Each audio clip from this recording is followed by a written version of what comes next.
പത്തനംതിട്ടയിൽ night life ആഘോഷിക്കാൻ അടിപൊളി ഒരു സ്ഥലം ഒരുങ്ങുന്നു. പത്തനംതിട്ടയിലെ സ്വകാര്യ ബസ് സ്റ്റാൻഡിനോട് ചേർന്നാണ് ഹാപ്പിനെസ് പാർക്ക് ഒരുങ്ങുന്നത്. ബസ് സ്റ്റാൻഡ് നവീകരണം വിജയകരമായി പൂർത്തിയാക്കിയതിന് പിന്നാലെയാണ് പാർക്കും പത്തനംതിട്ട നഗരസഭ പൊതുജനങ്ങൾക്കായി തയ്യാറാക്കുന്നത്.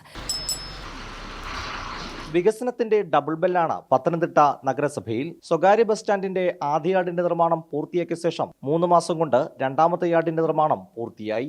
നഗരസഭയിലെ LDF ഭരണമാണ് അസാധ്യമെന്ന് കരുതിയ പദ്ധതികൾ യാഥാർത്ഥ്യമാക്കുന്നത്.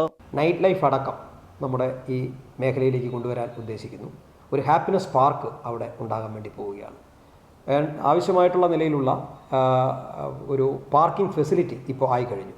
ടേക്ക് എ ബ്രേക്കിൻ്റെ കെട്ടിടവും ഉദ്ഘാടനം ചെയ്യപ്പെടുന്നു. 5 കോടി രൂപ മുടക്കിയാണ് സ്റ്റാൻഡിന്റെ 2 യാർഡുകളുടെ നിർമ്മാണം പൂർത്തിയാക്കിയത്. ഹാപ്പിനെസ് പാർക്കിനും അനുബന്ധ പ്രവർത്തനങ്ങൾക്കും 1 കോടി രൂപയാണ് വകയിരുത്തിയിരിക്കുന്നത്. 200 വാഹനങ്ങൾക്ക് ബസ് സ്റ്റാൻഡിൽ പാർക്ക് ചെയ്യാം. മനോഹരമായ ഹാപ്പിനെസ് പാർക്കാണ് ഒരുങ്ങുന്നത്.